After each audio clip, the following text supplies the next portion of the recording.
Today I just wanted to make a video covering my budget Ar15 build that I just completed. I want to show just how inexpensively you can put one of these together that'll shoot really well. The style I went for, or I was trying to go for an SPR, due to the fact that I'm going to use it for coyote hunting as well as just target shooting and whatever I wanted to do. So starting off, we started off with the Anderson manufacturing lower. I probably paid a little more than this, and probably what you can get them for at a lot of places, but there's only a couple gun stores by where I live that have them, so I ended up paying $79 for it. But you can probably get a little better deal online and have it shipped if you know somebody that can do a FFL transfer cheaper, but that place wanted $40 for a transfer, so I figured I was coming ahead paying the $79 for it on the lower. The guy at the store talked me into running a CMMG lower build kit, and I was happy that I did go that route because the trigger is very nice on it. It's maybe about 5 pounds and really crisp. So that ended up being $64.95. Buffer kit, I went to eBay for the buffer kit. Ar15 Solutions, company out of California. So that's a mil spec buffer kit, running 3-ounce carbine buffer. That was $23.95.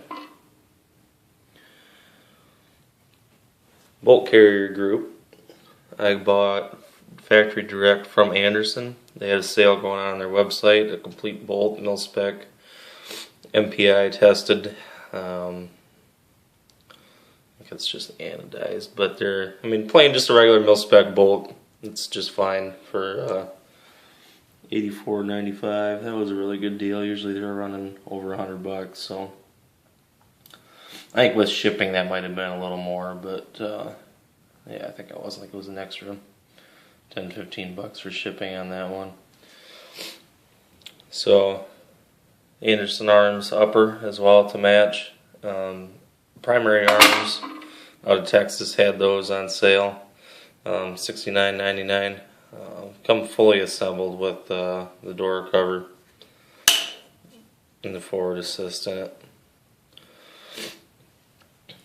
So for barrel, this is one kind of question mark I had when I was doing this, but due to the mixed reviews. But it's a Red X Arms barrel. Got it from Brownells for $129. It's an H-bar contour 1 1/8 twist, 5.56 chamber. I haven't had a chance yet to fully accuracy test it, and I'm still waiting to get a scope.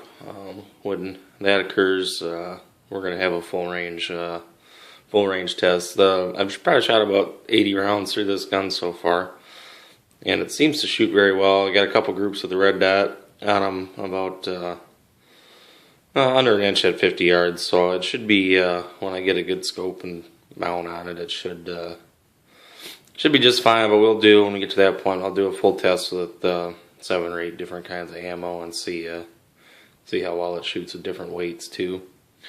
So $129.95 for that barrel, and Brownells does have that return guarantee, so I figured I was if I didn't like it, I could send it back and exchange it for a better one, and we'll see how it is. But fit and finish on that is really good for a barrel that only costs $129, so seems to be okay so far.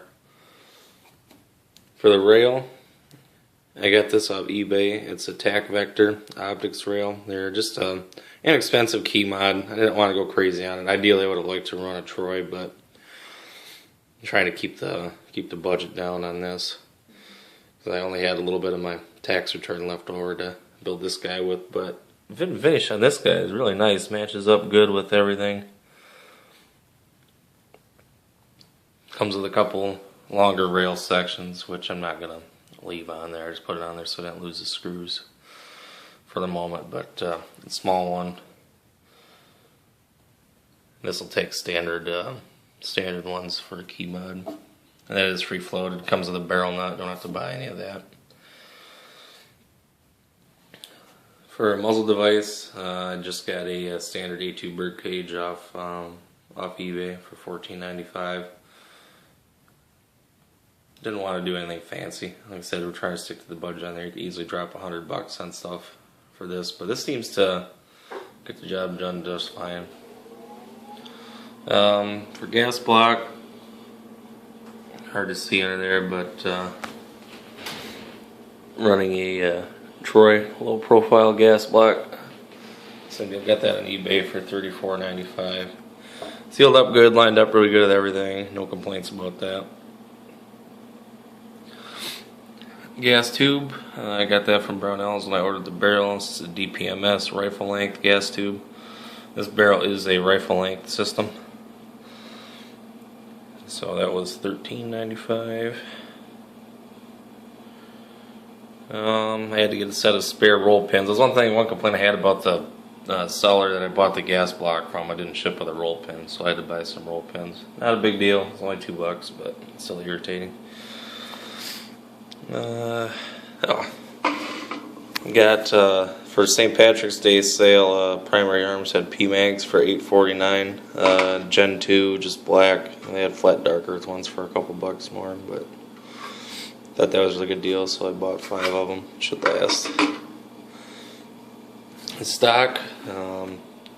Work at a Dick's Sporting Goods store, and they had leftover these that were on clearance. So ideally, I would have liked to run a Magpul CTR, but I figured starting off, keeping the budget down, this guy would be just fine. It's a Blackhawk Knox, and I think I paid $13 for it on clearance. So, but it's just fine. I might end up leaving it. It's got a good flat corner for cheek rest. Got a quick detach swivel. A couple other studs for mounting slings.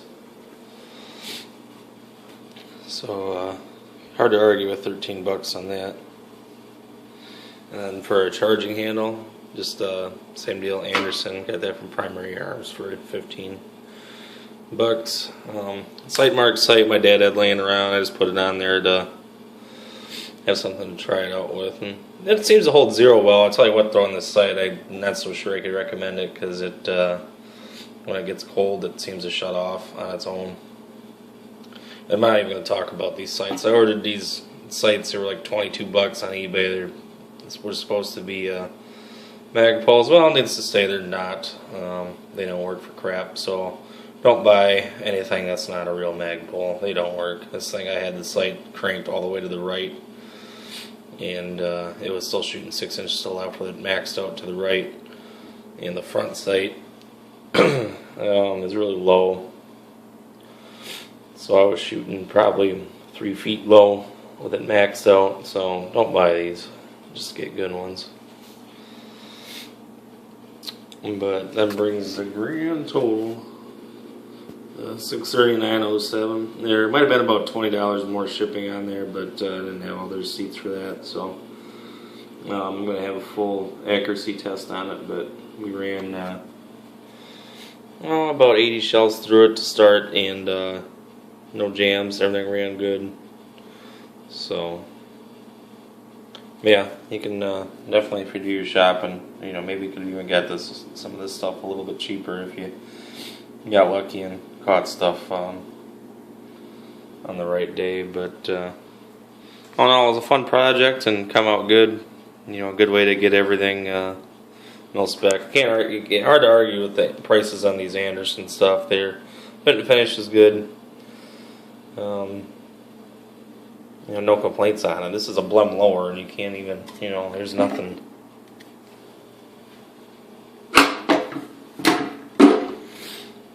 There's not even any marks at all on it. So, yeah, happy with it so far, and more to come on this.